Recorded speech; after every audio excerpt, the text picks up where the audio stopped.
The Canopy Group would like to thank State Farm, American Family, and Liberty Mutual for all of their future notifications. These notifications are delivered every 6 months to your mailbox as your insurance bill. These insurance companies have the ability to increase your insurance premium every 6 months, and your agent can't do anything about it. Your agent has no options, just the one company. So if you go to your mailbox and open your 6-month policy to discover yet another significant premium increase, do not panic. Think Canopy Group. The Canopy Group has 16 different insurance companies for you, 16 different options. The Canopy Group offers only annual policies. That limits the insurance company's ability to increase your premium. They can only do it once a year rather than twice. Coming soon, another 6-month policy increase for you. Don't panic. Contact the Canopy Group at 800-967-3389 or go online to thecanopygroup.com. TCL is a proud sponsor of the 1500 ESPN studios.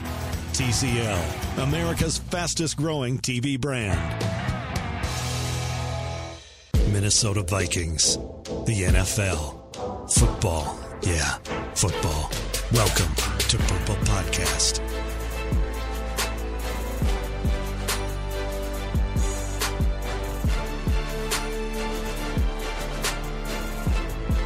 Welcome to the post-Minnesota Vikings Arizona Cardinals Purple Podcast. Matthew Coller, along with Judd Zulgad, here in an empty U.S. Bank Stadium. And Judd, let's just start out with the big picture here.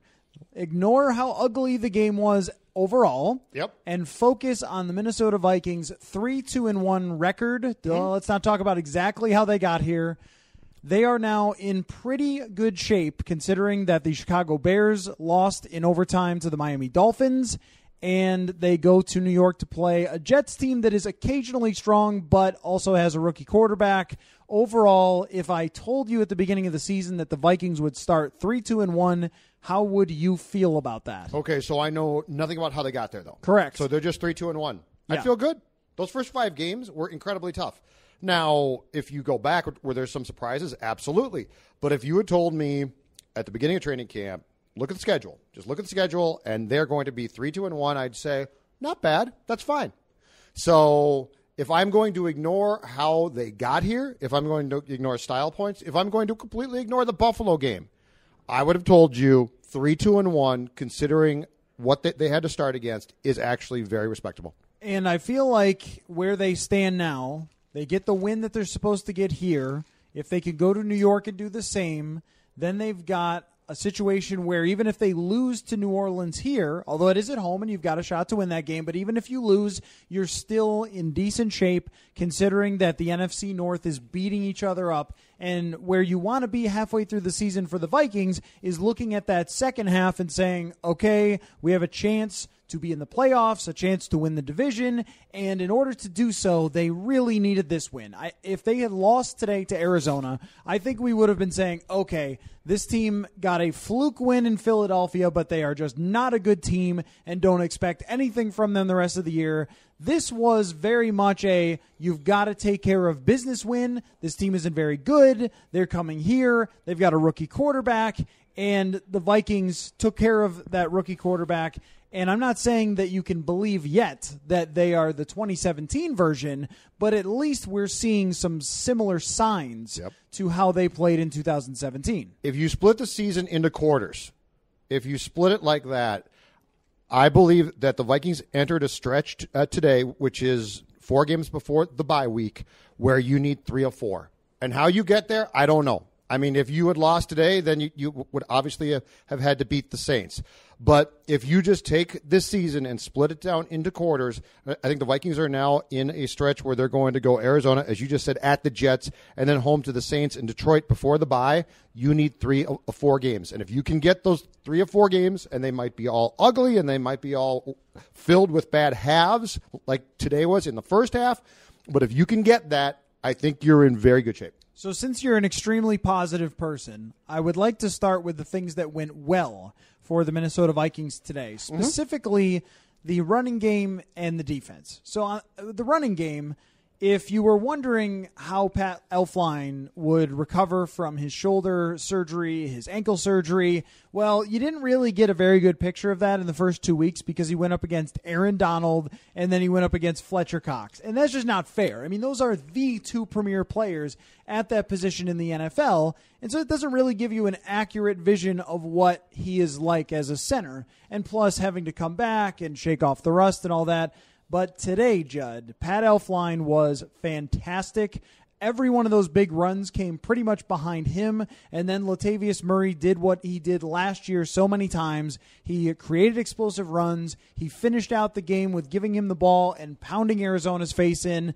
I never think that a team should count on their running game to be there or should look at a running game like it's vital for offensive success. But when you get the ball with 3 minutes left and you're up by 10, you should be able to hammer their faces in and win, and the Vikings did that today. I think, though, to disagree with you a little bit, I think you have to at least have the perception that you can do it, and today did. Today now gives you the perception. Murray had 24 carries, 155 yards, and a touchdown. And probably most importantly, you didn't play Dalvin Cook, which is huge.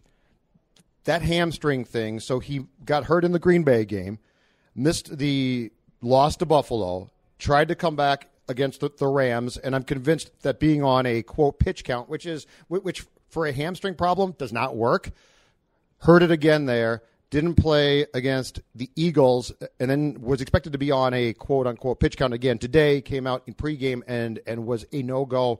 I think it's imperative to get him back, to allow him to sit for a week or 2 weeks or 3 weeks, and when he gets back, he can play. But I think the league right now rotates around a successful passing game, but if teams don't fear your run at all, it's a problem. So at least today now, when the Jets sit down and watch this film, they're going to have the idea that even if they don't do it, the Vikings come next Sunday in New Jersey can at least run the ball a little bit. Yeah, no, I agree with that, and especially up the middle to give some confidence to an offensive line that has had some issues, and we will get to those issues. But to have a running game today, to be able to close it out, to be able to get a touchdown on a play where Kirk Cousins didn't have to make a great throw. If you're always asking Kirk Cousins to make great throws time after time after time, there are going to be mistakes, or there are going to be times where the other team is able to cover, and it makes it much harder in the red zone than if you could just hand it off to Latavius Murray, have him run over a dude, touchdown, you're good to go. And that was big for them. If they get Dalvin Cook back, that adds a whole nother element that does not exist so much with Latavius Murray.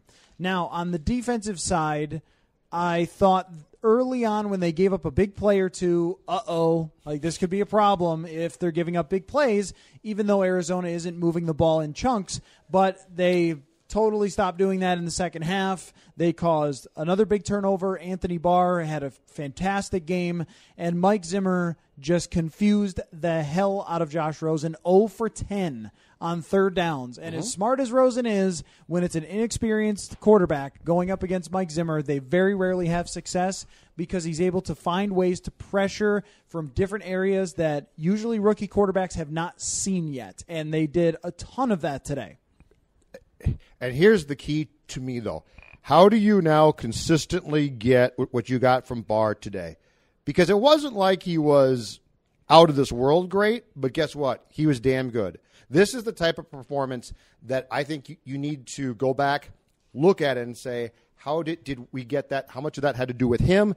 How much of that had to do with our game plan? Because there have been times where Barr plays a game this year, and you might see him for a quarter or so, but that's it. So if this team is going to maximize its potential, I think what you need to do is look at today's blueprint and today's game, especially from a guy like Barr, and say, how do we get that on a consistent basis? Because that's the type of performance from Anthony Barr that you need. Well, one thing is causing a turnover and making a big play. And we did not see a whole lot of that early on in the season from him. Even if you throw out the Rams game and we just say, look, that was not his fault. He's not supposed to be guarding wide receivers on 2 of those touchdowns. It's not on him. But we hadn't seen sacks. We hadn't seen fumbles or interceptions or any of those things that he had done in 2015 and that we had seen in glimpses a little bit of last year inconsistently, where he was making plays and getting people in the backfield.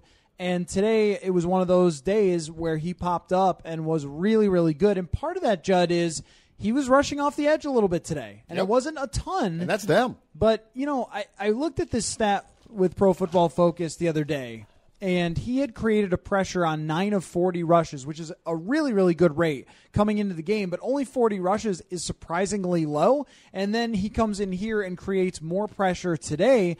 It's something that I think Mike Zimmer has to do for the rest of this season, is be extremely aggressive. Last year, he could rely much more on the front four, and that was probably the plan if Everson Griffin was good to go, to just rely on this front four to succeed. But you're not going to be able to do that. As good as Danielle Hunter is, as good as Sheldon Richardson is at pressuring the passer, he's going to have to be aggressive. He's going to have to send these blitzes. And some of the zone blitzes he sent completely threw off Rosen and caused sacks in part from Anthony Barr. So it's not just Barr playing an engaged game, which sometimes you don't see from him. Correct. But also it's both sides. I agree. Right. His head coach putting him in a situation to succeed. Absolutely, yeah. What else did you see from the defense, if we just agree on that point, unless you have more to add? No, I don't. The defense, I thought, played a solid game. As you brought up, the only 2 things that I think probably concerns you about this game from a defensive standpoint for the Vikings were the 2 deep plays. Harrison Smith on the second one got turned around, and it's a credit to him that he got burned there. And I think we all said, did that just happen? Yeah. He's usually so damn good, and that play took place, and you said to yourself, a rookie quarterback just did that to Harrison Smith? But I saw what I think we're seeing now is even with the personnel not necessarily being completely in place that this defense would like, it's stabilizing now. And it's not going to be it's not going to be as good as a year ago, but it's still good. And I think what we are seeing now more these last 2 games, though, is they need to mix things up. And I think these past 2 games, they are. Yes. There were, that Rams game and the Buffalo game, you kept saying to yourself, they're not really doing that much. It's like they're sending their personnel out there and thinking it's going to work, and it didn't. So I think that we have seen more creativity in these past 2 games. I think we will certainly continue to see that. It's going to be very interesting if Mike Hughes now, who reports might have torn his left ACL in the fourth quarter, is lost for the year, because that's going to change. They've been throwing out I want to say off the top of my head, about 4 different versions of a nickel package. Curses in some. Iloka played today and played really well, I thought. He's in some. McKenzie's in some. So you're now going to go from about 4 different versions of a nickel package to 3 of them, which is not probably great.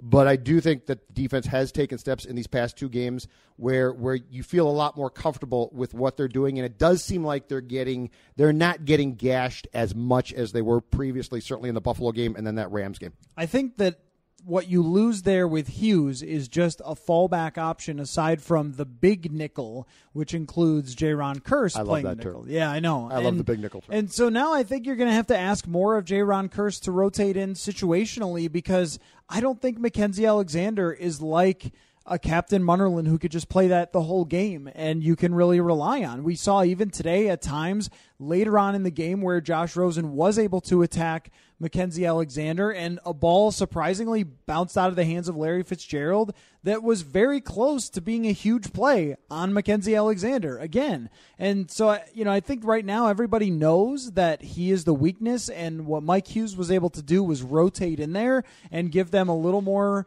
of a solid nickel corner or a guy who could also play on the outside too. And now they just don't have that. So now they're flying basically without a parachute. And if he is out for the year, I don't know if there's a trade you can make or anything like that. Probably not at this point, right? It's very difficult. But the deadline's coming up, so maybe someone's moving a corner, but they have no money or anything. Right. So you're basically just stuck with what you have. and that's not the greatest situation for the Vikings in the secondary. So to your point, I think that they looked decent against Philadelphia, caused some big play turnovers. They looked very good against the team they should look very good against. But if you're expecting things to magically go back to 2017, considering who is now injured, that probably isn't going to happen. And I don't think that the story is written on this Vikings defense at all, or that we even truly know what to expect here going forward. Griffin, right? He's absolutely key. If he comes back, it's huge. If he doesn't, I don't see how the primary guys playing end are absolutely going to wear down at some point in time. We're 6 games in, and those guys are playing tons of snaps, right? And we talked about this at the end of last year, the acknowledgement basically that they had to have more of a wave system that they tried to put in place in training camp into the early games this year. And now you're back to your ends are playing all the time. If Griffin does not come back, I think you get very concerned about how your ends hold up come December or so, because at some point they're just going to start to wear out. Yeah. In fairness to them, I mean, it's just tough. Well, it's Sean Bauer, we'll see. I haven't seen a whole lot from him that screams NFL player to me, or NFL guy that plays a lot. At least, and it's a tough thing to step into, too. Of course it is. But the times that he's been in, I think he's been mostly ineffective. And then Jalen Holmes is forced to come in, and he's a guy that worked at defensive tackle all through training camp and then has to move to defensive end when Stephen Weatherly goes down for a couple plays there. And it really is sort of teetering. Now, the one thing is with Andrew Sendejo, if there was one guy that could go down, it was him, because the Iloka pickup was really big, and they even rotated Anthony Harrison. So you're right about seeing some different bodies come in there in different situations. That last year they just played the same guys every down all the time. It only changed when Alexander would occasionally come in for Terrence Newman. Now there's a lot of changes going on. Is there a case to be made that after what we saw today, especially too, that Barr simply starts to play end more? I mean, we've been just waiting a lot for it. More possibly? Yeah, we've been waiting for it. That it was talked about a ton in training camp. It was used a ton in training camp with a lot of different situations and drills and things like that. He worked with the defensive ends on pass rushing and going up against tackles, and now might be the time to start bringing it out because he's had a lot of success with it. This is a guy who came out where they thought he was going to be an edge rusher. I just can't think of a compelling case right now not to do it. Well, and the fact that Eric Wilson appears to be good at football, that helps too. Like, Eric Wilson is a guy that they sort of found at random from Cincinnati, and just a special teams guy, whatever. And then in training camp and in the preseason, he really showed up. So today they were able to bring in Eric Wilson in one situation and then have Anthony Barr rush off the edge and have Wilson play the linebacker role along with Eric Kendricks.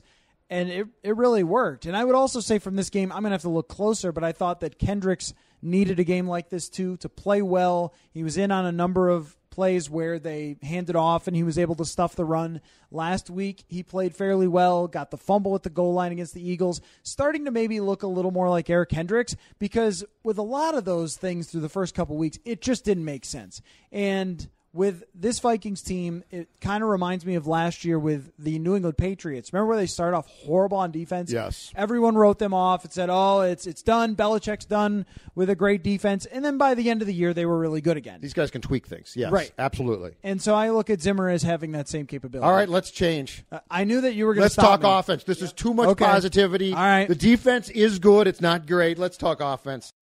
It's Darren Doogie Wolfson here from 5 Eyewitness News, and I contribute to 1500 ESPN. The goal is to always have more scoops than Raisin Bran. I pride myself on being up to date on what's happening with the Wolves, Wild, Twins, Vikings, Gopher Sports, the Lynx, United, and everything else going on in this busy sports marketplace. Check out the Scoop Podcast. You can find The Scoop on Apple Podcasts, Podcast One, or wherever you happen to get your podcasts.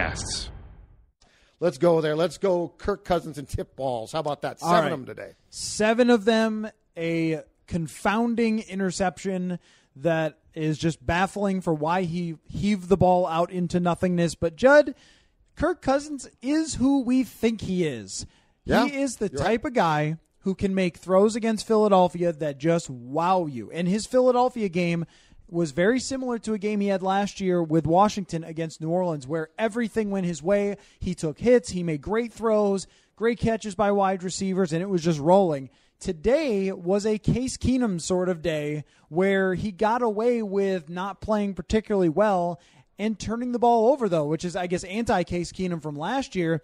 Already, Kirk Cousins has the same number of turnovers as Case Keenum had all of last year. That's incredible. 6 fumbles, 5 lost.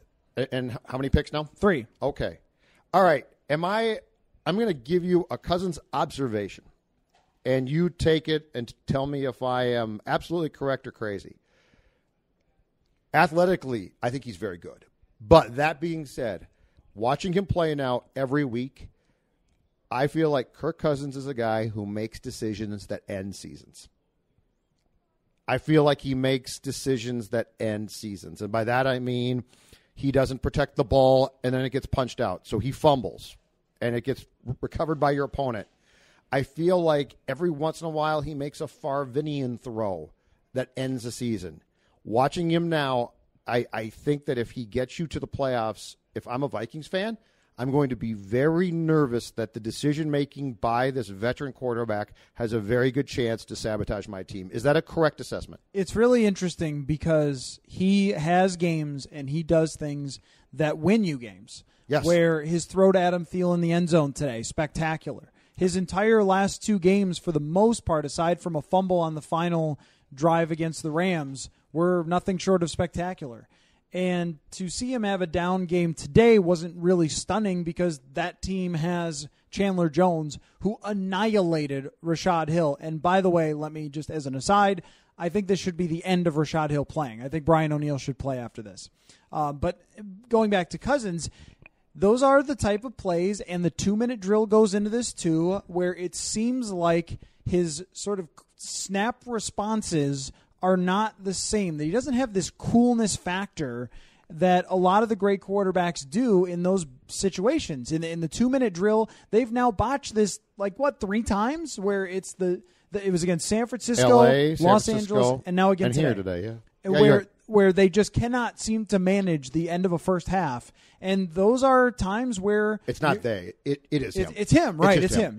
Don't say that. And that's where you leave points on the board. It's where you give away points. They should have murdered the Cardinals today, but he gave them 7 points. Just like not protecting the ball. It's something we've talked about over and over and over again, and that he's talked about and he's answered the questions on. But then we go out here another Sunday, and he gives the Cardinals a free 6 points. So, yes, going back to what you posed as a question, I do agree that there are things in his game that have always existed and that they knew about when they signed him that really concern you about winning games. Things that do give away games, like the turnovers, like the mismanagement of the clock, the situational football stuff. But I would say when you have the receivers that you have, and if you get Dalvin Cook back and your defense plays much more like today, and you look around the NFC, it's Rams, Saints, and everybody else, you're in that conversation with Kirk Cousins, and you could definitely have a day like he had in Philly and win a playoff game. But can he, but let's say it's the Saints. Can he complete the deal? Because that's a game, if you play the Saints, that's a game that's going to come down to Breeze against you as far as mistakes go. And Breeze, for the most part, doesn't screw up. So, listen, if you get Carson Wentz, who I like, but I think is prone to a possible mistake or two, then I think absolutely you've got a chance to win a game like that. But if you play an elite quarterback, I feel as if Cousins has that ability that you hate to see where he's got the athletic talent to make the throws, but does he have the mind that can process things like Breeze does to make the plays that aren't going to sabotage you at an inopportune time? Yeah. And I don't know if the answer to that question is absolutely he does. I feel like, boy, I see him make plays, and I say to myself, you know what? On an arbitrary October Sunday, it hurts, but it's the Cardinals. You're going to win. It's weird. Despite how bad the Buffalo game went, I never had the feeling today that the Vikings were going to lose. Mm-hmm. But let's transplant this whole game to the Saints game, or this team to the Saints game, or this team to a playoff game. And I see Cousins make plays, and I think to myself, I don't think, the great ones don't make those plays. Yeah, no, and that's the thing about this whole situation when they signed him is that they didn't make the claim that he was Aaron Rodgers or Drew Brees. Yep. We didn't claim that either. That even though the price says that, it's not where he actually is, that he is a flawed quarterback. And if they're going to go deep and if they're going to win a Super Bowl, it's going to have to be on the strength of everyone working out. And that brings me to the offensive line. And I mentioned that it's time to end the Rashad Hill experiment after today. You should just end the podcast right now. We're going to talk about that. He got worked about as bad as you can get worked in a football game. He's being asked to play left tackle, though, which is completely unfair. I know. And we've said for a long time, if they draft a guard, then Remmer stays at tackle, and maybe this is different. But it's time, I think, to at least have Brian O'Neill and Riley Reif as your starters and Rashad Hill if you need him. Okay. But this offensive line performed extremely well in running today, but in the pass protection, again, they were abysmal. And the question is, with someone like Kirk Cousins as your quarterback, who is prone to flinging the ball senselessly into the secondary for an interception, he did it in D.C., he'll do it here, it's still going to happen from time to time. To not have an effective offensive line, it makes it a lot more difficult to believe that they can handle the best teams in the league, because the edge rushers of New Orleans or the inside rushers of Los Angeles, if you go up against them in big games, are going to make your life very difficult. Now, I don't see a solution though, Judd. I mean, like, the best thing I could come up with is just playing O'Neal and just dealing with the fact that he's going to get bull rushed at times. But that's all I got. And I think if you play O'Neal and Elflein plays the way he did today, you can manage. But it still concerns me that Cousins is going to face the amount of pressure he's going to face. So the solution is this, because Kirk Cousins as a quarterback is not going to change. Like, you can't get him. You can't be like, here's what, ideally, Kirk, if you scooted to your left in the pocket as the pressure comes, that's good, because we've seen QBs do that, and they make it look simple and easy, and it's hard as hell. And Kirk's at an age now where the mentality, you can't change him. So here's what I would do. I would say, Kirk, we're sorry. This offensive line's not good. We screwed you. We should have listened to the Collars and Zulgads, but we didn't again because we thought that we were so smart. They'll definitely say that. Because we thought we were so smart. So, Kirk, here's what we need you to do. If things start to break down, you need to eat the football. You need to – no, but I'm just tuck it. Just take the sack. Just take the sack, and if you don't, we're going to start to fine you for every fumble $5,000. Seriously. I just want you – I think what you need to do to a certain point here, and this is going to sound absolutely crazy because of Kirk's contract, but if this team's going to have any chance to make a deep playoff run, you have to accept the fact that your negligence towards the offensive line is your fault, not his. He's a quarterback who needs help. You didn't get him that help. So, therefore, we need you to turn into, not completely, but somewhat of a guy who manages the game. And part of that is when things start to break down, don't try and get cute. Today he said, well, on my fumble, I saw two guys right there, and I was trying to bring the ball back to throw it, and I got stripped. No. That's not an acceptable answer for a veteran quarterback. What we need you to do is tuck the ball, eat it, and just take the sack and let them touch you down. And a great That's example I can think of. Great example of that is 2015 Teddy Bridgewater, who was criticized by some people who didn't like Teddy Bridgewater for his touchdown total, but he was excellent at situational football, at not giving away the fumble. If it was an interception, it was often one that he threw down the field. Not that effectively throwing down the field, but it was very rarely a key interception that he had that year, and they were able to sometimes, maybe not be as aggressive as they can be with Kirk Cousins, but also he led the league, Bridgewater did, in throwaways because the offensive line had TJ Clemmings and Matt Khalil, but he threw the ball away and he lived to play another day, as opposed to the 2 turnovers that we saw today from Kirk Cousins. And I just think that Tigers don't change their stripes. He is who he is, and you're going to have to deal with some of these, that the great days you're going to love and the bad days you're going to be frustrated by. But the thing is, when you look at his career and the ups and the downs that he's had through DC and even so far through this season, if you got a hot streak from Kirk Cousins through a couple games or the right matchups, and I think they have a very good offensive coordinator, you can run through the playoffs. I mean, we've seen it from other quarterbacks that are in that not elite, but just very, very good, which is like Eli in his prime and Joe Flacco in his prime. Kirk Cousins is kind of that same type of guy. But he's got to eat the ball then. He does. Like, he can't be saying, well, I thought I saw two guys, and it's the fourth quarter of a conference final playoff game, and I'm sorry I fumbled. Right. You need him. You need to get him and convince him, hey, you do a lot of things well, but you got some glaring problems here. And we didn't protect you properly, but when that protection now breaks down, you don't have to make a play.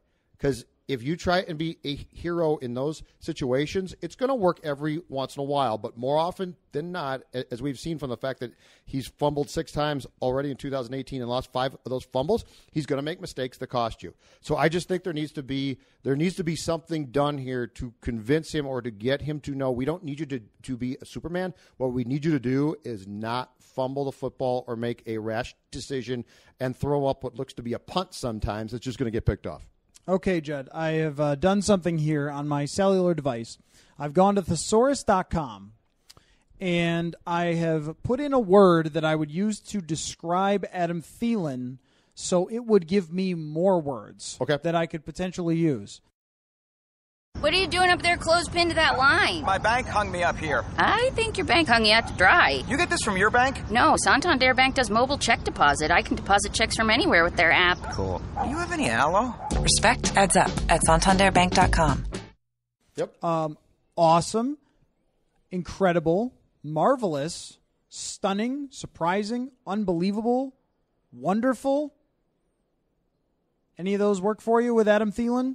All of them? How about marvelous, miraculous, spectacular, stupendous? You know what? Stupefying even? I'm going to take all your words, throw them in the garbage can, and I'm going to give you one word, and it is a testament to his greatness.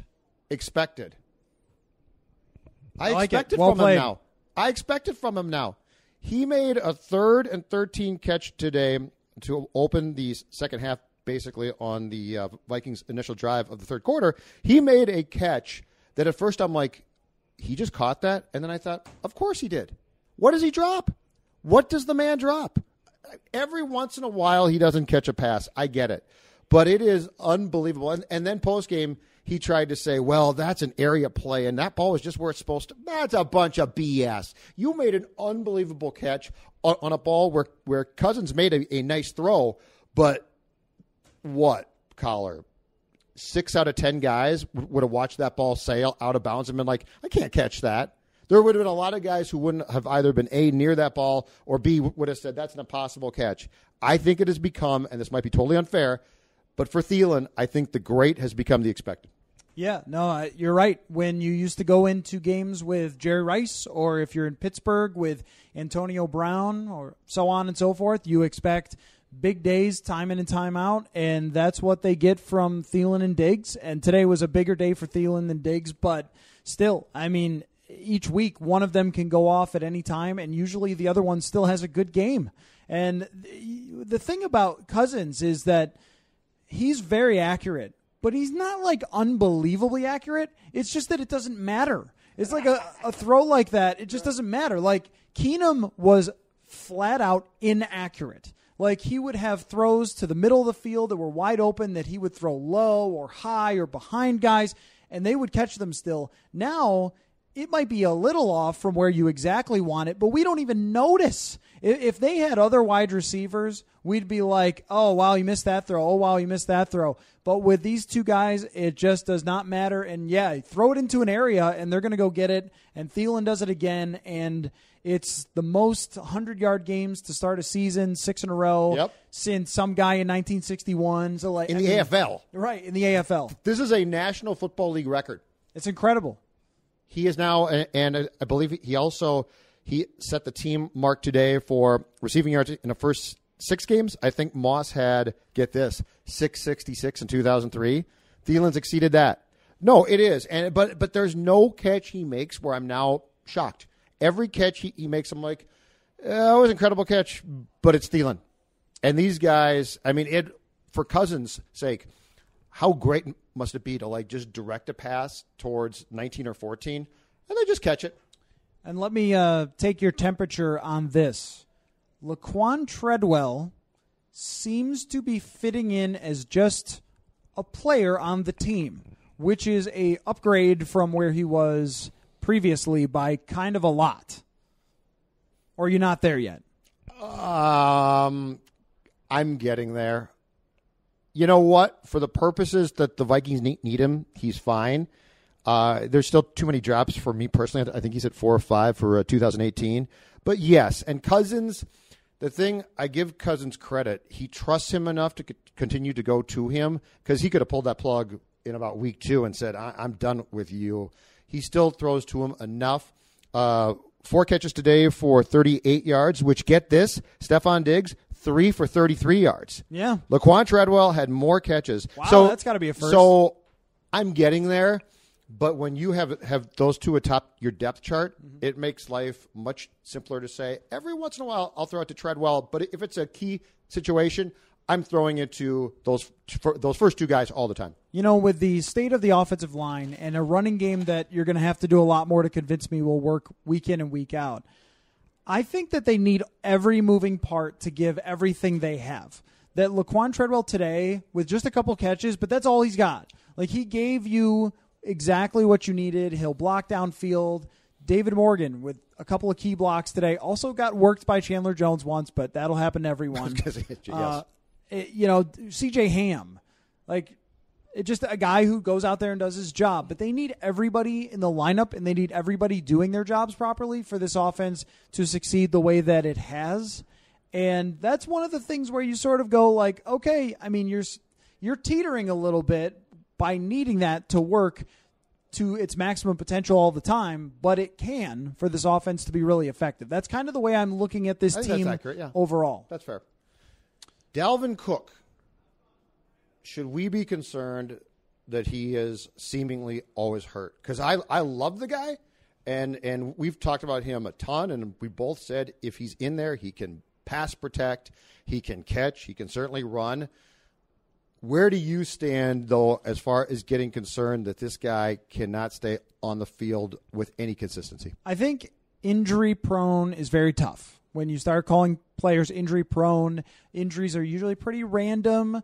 An ACL tear is pretty random. It happens to all sorts of guys at some point in their career. And I also think that a guy who played, 3 snaps in the preseason getting a hamstring injury is not surprising. It seems to happen every time somebody is slowed down in the training camp and preseason that they end up getting some sort of injury as they go along, or they don't start as quick as you want them to, like Latavius Murray, so on and so forth. So I'm not really terribly surprised, and I'm not ready to run that flag up the pole like injury-prone guy, but it's pretty concerning, though, right? I mean, you're talking about a guy who has spectacular talent but has played 6 games out of a potential 21 games in his career, and now 22. I mean, you're going to need a heck of a lot more from that guy going forward. So I think that being really patient here was good. And then I guess we'll just see, because I have no way to predict when a guy is as young as he is, whether these injuries are going to sustain or whether they're just common. I mean, how many running backs haven't had an ACL or a hamstring injury? Like probably 0, right? So I guess we'll just have to wait and see. If he's in the lineup, they're much more dynamic, though. Absolutely, yes. Against the Jets at left tackle, if Reif can't go, what does your starting offensive line look like? I think it has to look the same way. I don't think that you can ask Brian O'Neill, a rookie, to go over and play left tackle. But the one thing is that they don't have an edge rushing presence like Chandler Jones. Chandler Jones is the outside version of Aaron Donald. Now, this guy is unbelievable. Yeah, I mean, he was just abusing Rashad Hill. The Jets actually have a better player on the interior in Leonard Williams. He's the guy that you're going to want to watch against the Jets. But I don't think that their defense is really all that great. So that's an opportunity for the Vikings to go have a big day. Cousins has been great on the road and not worry so much. But if they don't have Reif long term, New Orleans, that's the game where you start Riley Reif and Brian O'Neill, because they have monsters coming off the edge. Absolute monsters. Cameron Jordan is one of the best players in the NFL. If you face him, I think with Rashad Hill, it's going to be the same result as what you had in the playoffs last year with Rashad Hill. I think it's time to go with O'Neill. He's got his feet wet, enough of a sample to say he can play, and then go from there. All right. Well, Rashad Hill, man, it's tough. I don't think he's as bad as TJ was 2 years back. No. But I think the ask at right tackle is a lot, but he can sort of do it. Left tackle is going to be a complete that's going to become a problem. And Reef not to play is a very big deal because Riley Reef does not miss time unless that foot is near amputation is my guess. Yep. I agree. He's a tough SOB. So. Exactly. So that's going to be something to watch, and we will have you covered all week with Sage Rosenfels Purple Live. If you have not checked that out each week, and we post it on this feed as well, but if you're in the area, especially live over the air, 1500 ESPN from 5 to 7 on Tuesdays. So make sure you check that out, and we will catch you next time on the Purple Podcast. Why is your bank so smoky? It's cool, huh? And check out all the mirrors, too. Your bank is all smoke and mirrors. Yours isn't? Nope. Santander texts or emails me alerts, so I always know what's going on with my money. Respect adds up at SantanderBank.com. Looking for more victims. I'm Tim McGuire with an AP Newsminute. The death toll from Hurricane Michael expected to climb. Head of a search and rescue team at Mexico Beach, Florida, where the massive storm came ashore, says at least one body has been found. Florida Senator Bill Nelson says he was shocked by the damage to the town. There's no barrier island out there to protect it. Full force of the wind and the wave of water that came, and what you see are houses that are no longer, you see the concrete slab of the house, and that's all that's left. Florida officials have completed an initial hasty search looking for the living or the dead and have begun more careful inspections of thousands of ruined buildings. At least 13 people are dead, including 5 killed in Virginia after heavy rain touched off flash flooding in parts of that state. More than 1 million homes and businesses without power along the path of the storm. Florida officials say it may be weeks before the electricity is restored to all of the Panhandle. I'm Tim McGuire.